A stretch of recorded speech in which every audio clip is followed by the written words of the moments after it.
इसलिए हंसे कि वारे मेरे परमात्मा, अगर हमें ऋषि का शाप न लगता तो आज इतनी बड़ी संत मंडली इकट्ठा क्यों होती, और महात्मा सुखदेव जिनका दर्शन दुर्लभ है, ऐसे महात्मा हमें भागवत क्यों सुनाते, भागवत के माध्यम से हम नारायण का दीदार कैसे कर पाते।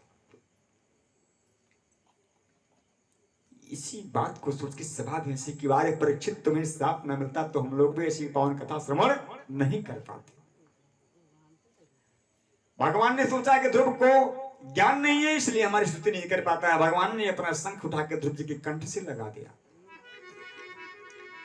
शतम विवच्छन्तमदिदं हरिर्ज्ञा त्वास्य सर्वस्य हृदवन्द्य स्थिता कृताञ्जलिं ब्रह्ममयेन कंबुना पशुपर्षि बालम कृपया कपोले।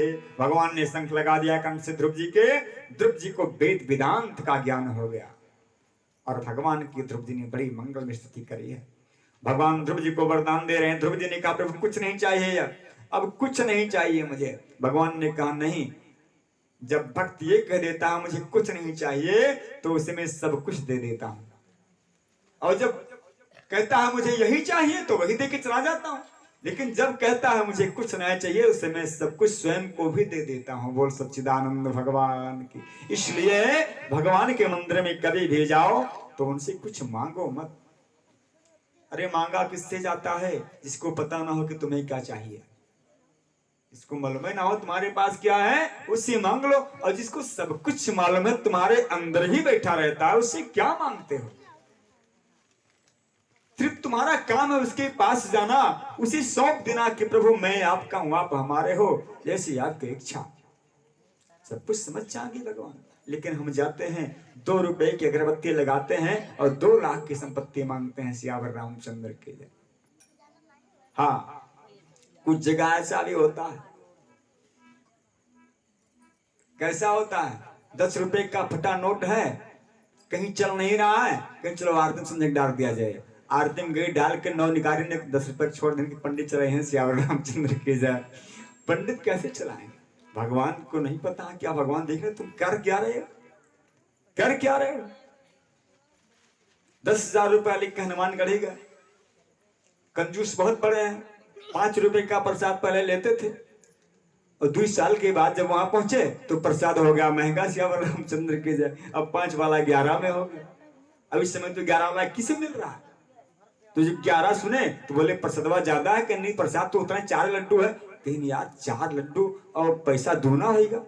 11 कहीं हाँ महाराज, क्यों ठीक है जो ले लिए 1 पैकेट और ले करके गए हनुमान जी के आगे। और हनुमान जी से कह क्या रहे हैं? वहां जब चढ़ाया लड्डू, जब चढ़ा दिया तो पुजारी भाई भीड़ ज्यादा, मंगलवार जेठ का महीना बुढ़वा मंगल सवारा सियावर रामचंद्र के जाए बहुत भीड़ होती। और जब गए जल्दी से पैकेट फाड़ के पुजारी अंदर फेंका, 3 अंदर गिरा, 1 तो रहेगा डिब्बा में। अब लेके लड्डू कढ़े कहते हैं वाह भैया हनुमान गढ़ी बड़ी बेमानी होती। ओहो, जैसे वहां लड्डू बांधे गए रहा सियावर रामचंद्र के जाए। दर्शन करने नहीं गए थे, वहां लड्डू लेने गए थे। बोलो, फिर हनुमान जी के खड़े हुए अब झूठ बोल रहे हैं। क्या बोल रहे हैं कि हे हनुमान जी महाराज, नहीं विद्या नहीं बाहुबल नहीं खर्चने को दाम। जेब में दाम है लेकिन खर्चना नहीं चाहते। उनसे कह क्या रहे, खर्चने को दाम मेरे पास नहीं है। हनुमान जी ने कहा ठीक है भाई, झूठ बोलोगे उसका परिणाम तुम जानो, तुम जानो उसका परिणाम। अगर दरबार में आके तू झूठ बोलता है तो भाई तू जाने क्या हुआ भैया। ये गिरा कट भाई आए जेब काट ले गए सियावर रामचंद्र की जा। अब जब वहां से उतरे कहीं अरे यहाँ चोरी भी होती है। पंडा के पास आए, पंडा ने कहा एक काम करो, कहीं कोई चीज छोड़ो अपने जीवन के जो बुरी चीज हो, संकल्प कर दो कि अयोध्या आवे का चीज छोड़ दो। कहीं ना से ये हमका संकल्प करवा दो महाराज कि हम आज से अयोध्या ना आए। ऐसे ऐसे जीवन बताइए, छोटी सी परीक्षा में हार गए, फेल हो गए। तो ऐसा नहीं करो, कंजूसी नहीं करना चाहिए। अरे कथा सुनने के बड़े नियम हैं।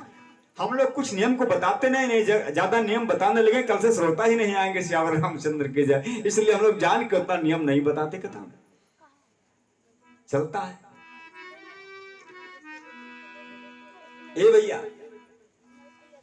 एक सेठ जी रहे, आप सुन लीजिए।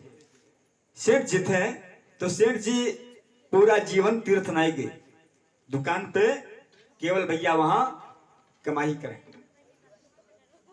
नहीं गए।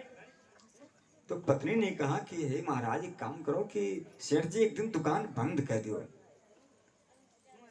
लेकिन भाई दुकान बंद करेंगे घाटा लगे, कहीं एक दिन घाटे सही, गंगा स्नान करने चले जाओ, नहाए आओ। सेठ ने कहा ठीक है, अगर नहीं मानती तो चला जाता हूँ, लेकिन भाई दिन घाटा लगेगा हमारा। सेठाइन ने कहा वृद्धावस्था आ गई है, जाओ गंगा नहाओ, बार पाप छुटा रहा हूँ ना, पाप चढ़ गया सर पे तुम्हारे। सेठ जी ने कहा ठीक है, चले भैया चले। तो कहा अगर घाट पे जाएंगे तो घाट पे पंडा बैठे रहते हैं, ठग लेंगे हमें। एक काम करो। कहा क्या? अब सेठ जी कहाँ गए? घाट पे नहीं गए, जहां पे सीढ़ियां बनी होती लोग स्नान करते वहां नहीं बैठे, ये गए अवघट श्याम रामचंद्र की जय मुर्दा घाट पे गए, जहां कोई नहीं रहता, शमशान घाट पे वहां गए, कोई था नहीं, ठंडी का महीना है, इधर उधर देखा कोई दिखाई नहीं पड़ा। सेठ जी ने कपड़ा उतारा, चुप्पे से डुबकी लगाई, वही अवघट में डुबकी चुप्पे से लगाए, जैसे पानी में गए तैसे बोल सत्यनारायण भगवान की, पंडा बन के भगवान बाहर। अरे भैया सेठ जी बाहर निकलो। सेठ जी कहें महाराज आपके घाट ना हुए। भगवान ने कहा हमारे घाट हुए भैया। अब सेठ पड़े अरे बड़े, ना बाहर निकल सकते हैं ना नहा सकते हैं। अब हमारी चिंता खड़ा कि वो क्या बताएं, कुछ ना कुछ तो देहन का परे।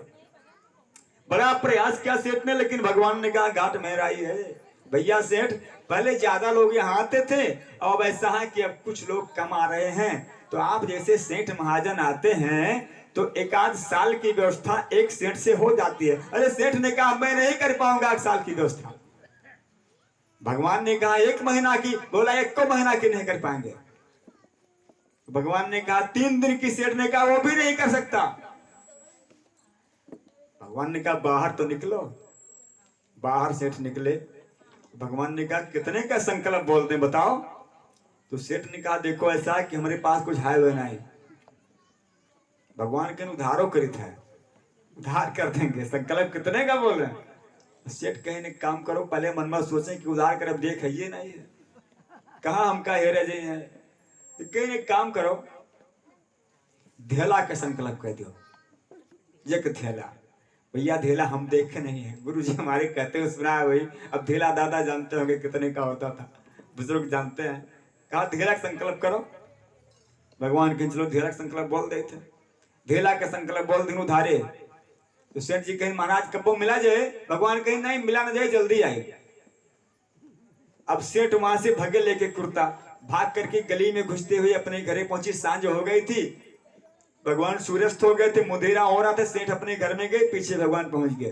कहीं भैया सेठ, अब सेठ क्या करें, काटो खून नहीं। सेठाइन से कहीं क्या कहीं महाराज पंडा कुछ बाकी क्या हुआ है, कहते बाकी है संकल्प। अरे भगवान, सेठ ने कहा यह पीछे लागे दादा, वो छोड़ी नहीं है, जाओ कह दो कि सेठ बीमार है। और सेठाइन गए, कहीं महाराज सेठ जी नहाए गए बीमार पड़ा है। भगवान कहें तो ठीक है सेठाइन, कुछ हरारत आए के हुए, अभी यहाँ विश्राम करी था, सवेरे जब दान दक्षिणा लिया तो जाओ। टिक गए भगवान। और रात में 2-3 घंटे गोहरावा करे भगवान, भैया सेठ तबियत कैसी है। आधी रात हुई, भोर हो गया, ब्रह्म मुहूर्त में से भगवान ने पंडा के रूप में आवाज लगाई बड़ी जोर, सेठ जी जागो, लाओ भैया चलें दूसरा यजमान देखें। अब सेठ कहीं जाके सेठाइन से कहीं जाके कह दियो कि तबीयत बहुत खराब है, जाओ। अब सेठाइन कहीं में सुबह सुबह झूठ बोले, कहीं जाओ जाओ कहो जाओ। सेठाइन गई, कहीं महाराज तबीयत बहुत खराब है सेठ का। भगवान कहीं बहुत तबीयत खराब है, कहीं ना कहीं 4 दिन हो गया, अभी देख लेंगे हम भी। 2 घंटा के बाद जब भगवान सूर्य उदय होंगे तो सेठ जी लेटे हैं घर में। भगवान ने कहा सेठ कुछ तबीयत सही भाई। तब सेठाइन से कहा सेठवा की जा कह दो मर गए, श्याम रामचंद्र की जय, जाओ जाओ कहा। अब सेठाइन कहो कहा भाई तू जीता हो, कसस कह दी मर, कहीं जाए जल्दी रोवत चिल्ला जाओ, बिल्कुल मोड़त पड़कर जाओ जल्दी भागो। सेठाइन भाई पत्नी है क्या करे, बाल खोल दिया, चिल्लाते हुए आई, महाराज के आगे फट पड़ी। महाराज ने कहा क्या हुआ बिटिया, कहीं सेठ जी खत्म हो गए। भगवान ने कहा वो अच्छा रो ना बेटी, ये तो दुनिया की लीला है, जैसा विधाता करता है वैसे होगा। अगर सेठ खत्म हो गए, शांत बैठे। बोल हनुमान जी महाराज की, बोलिए मत। कहा अगर सेठ नहीं रह गए बिटिया तो अब हम जाएंगे नहीं। अब हमार हो चेला और मंत्र वही उनका दिए नहीं है, और चेला हुए तो अब उनके संस्कार करा तब जाओ। बोल भक्त भगवान की। भगवान ने कहा संस्कार करा के तब ही जाएंगे। अब सेठाइन कहीं कहीं कहा था कि संस्कार करा के ठोक के तब जाओ, तो सेठ कहीं यो का नहीं घोष पाले पड़ा है। अब देख ले, भगवान घर में चले गए, सेठ सांस बंद करके पड़े हैं। भगवान खींच करके लाके बाहर पट के उनको, भगवान ने कहा तुम भी क्या जानो किससे पाला पड़ा। गांव के लोग इकट्ठा हुए। गांव वालों ने कहा भैया ये तो भी ठीक ठाक रहे महाराज। तो पंडा जी कहें भैया गए रहा काल हमारे घाटे पर स्नान करे, दक्षिणा बाकी कह रहा वह पाप इनको पर चढ़ ली लागत है, हमें मर गए। तो गांव वाले कहें तो एक काम करो, महाराज ने कहा घाटे पे कहें भाई हम ही सब कुछ करा। भगवान कस कस के बांधा कि बहु जाग जाए, लेकिन सांस बंद के हाथ पड़ा, कुछ नहीं देंगे ढेला नहीं चाहे जो हो जाए। क्या हुआ, लेकर घाट पर गए, लकड़ी जुड़वा दिया। भगवान ने कहा भैया ऐसा है कि जलाए इनका हम इनके हुए गुरु हमें चेला मंत्र वही ले आने हैं, मंत्र दे इनका। अब क्या हुआ, सेठ लेटे हैं, भगवान ने आग जलाई और जलाई लेके घूमे तो कहीं भैया एक चीज छूट गया। कहीं क्या कहें रुको मंत्रवा का नाम देखे। अब सेठ के काने में भगवान गए तो क्या कहते हैं, मंत्र नहीं दे रहे हैं, कह रहे हैं क्या कहा भगवान ने कि अरे सेठ आया हूं बैकुंठ से, बता रहे मैं भगवान हूं यार, पंडा वंडा नहीं हूं। आए हम बैकुंठ से नाता लीजे जो, हम बैकुंठ से आए नाता जोड़ लो हमसे। तब सेठ ने कहा तुम चाहे जो हो, बैकुंठ से आए हो, भगवान के अलावा कोई दूसरा तो हो ना। मतलब भगवानों के कोनो गिनती नहीं करे, धन के आगे धेला के आगे भगवानों सस्ता हाँ करे। भगवान ने कहा आए हम बैकुंठ से नाता लीजे जो, तो कहा सेठ ने कृपा कर बस धेला दीजे छोड़, धेला दीजे छोड़। भगवान ने कहा वाह भैया उठो, तुम जीत गए, हम हार गए, हम हार गए तुमसे। भगवान अंतर्ध्यान हो गए, सेठ उठकर भाग के अपने घर चले गए। बोल सच्चिदानंद भगवान की। ऐसे ऐसे कंजूस धरती पे पैदा हो गए, आते और जाते रहते हैं। ऐसा नहीं कि चले गए फिर आएंगे, नहीं, उनसे बड़े बड़े कंजूस आते हैं कि कोई आए कोई जाए ये तमाशा क्या है, कोई आए कोई जाए ये तमाशा क्या है। कोई आए कोई जाए ये तमाशा क्या है, आने वाले तो चले जाते हैं देखो, लेकिन आने वाले तो चले जाते हैं देखो, लेकिन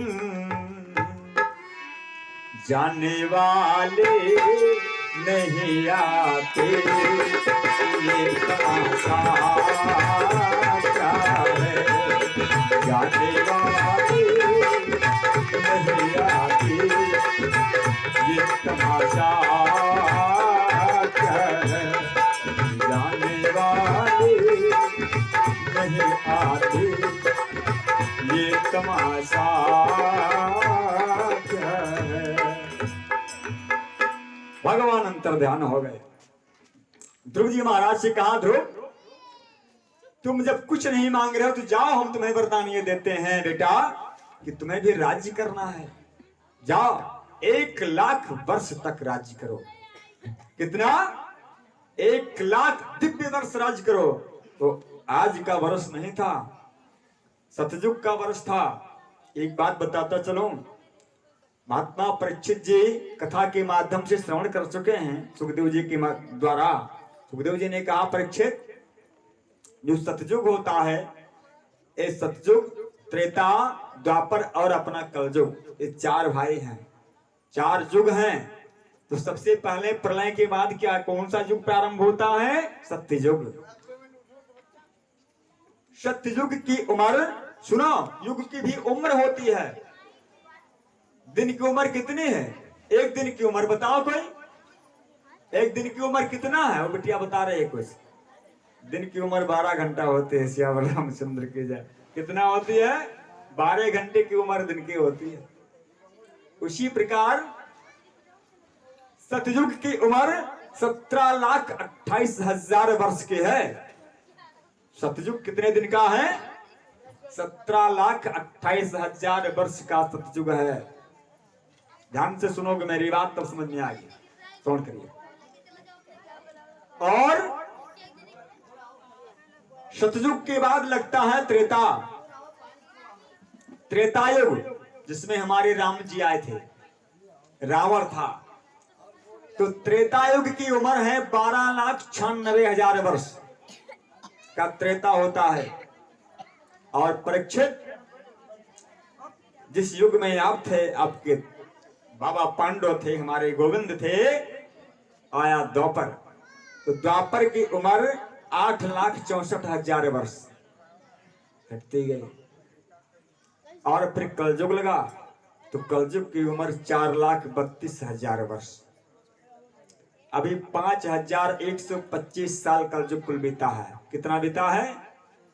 5,125 वर्ष कलयुग बीता है। और 4,32,000 साल की उम्र इस युग की है।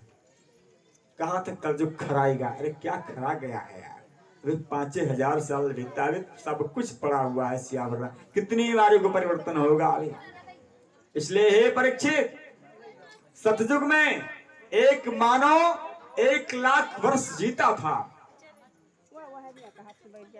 1,00,000 वर्ष तक एक मानव जीता था सतयुग में। और त्रेता जब लगा, तो 1,00,000 में कितना शून्य होता है? कोई बताओ हमें, बैठे बैठे कितना शून्य होता है पीछे 1,00,000 में? वह बिटिया गिनती बैठी, श्याम रामचंद्र के लिए पहले से नहीं याद है। 5 शून्य होता है, 5 होता है एक के पीछे। तो जब सतयुग बीत गया, त्रेता लगा, तो सतयुग अपने साथ 1 शून्य पीछे कर ले गया, 1 शून्य ले गया। अब कितना बचा है? 1,00,000 में से जब पीछे से 1 शून्य निकाल लोगे तो 10,000 बचे। तुरंत लाख की गिनती खत्म, अब 1,000 में आ जाएगी। 1 शून्य जब गया तो 10,000 साल बचा। त्रेता में एक मनुष्य को कम से कम 10,000 साल तो जीना ही पड़ता था। इससे ज्यादा जीते थे, लेकिन कम से कम लोग इतना जीते थे। अगर इतना जीते ना, तो हमारे राघव सरकार 11,000 बरस पर्यंता राज कीन श्री लक्ष्मी कंता। 11,000 बरस पर्यंता राज कीन श्री लक्ष्मी कंता। भगवान ने 11,000 वर्ष तक अयोध्या में राज्य किया, राम जी ने। तो 10,000 साल वाला त्रेता भी चला गया, अब लगा द्वापर। तो द्वापर में परीक्षित जब त्रेता गया, तो त्रेता भी अपने साथ सतयुग की तरह 1 शून्य ले गया। अब बताओ कितना बचा? कितना? 1,000 बचा। 1 शून्य वो भी चला गया ना, तो 1,000 साल बचा। मतलब द्वापर में एक प्राणी को, प्रत्येक प्राणी को 1,000 वर्ष तो जीना ही पड़ता था। द्वापर गया, जब द्वापर गया तो 1 शून्य वो भी ले गया अपनी साथ।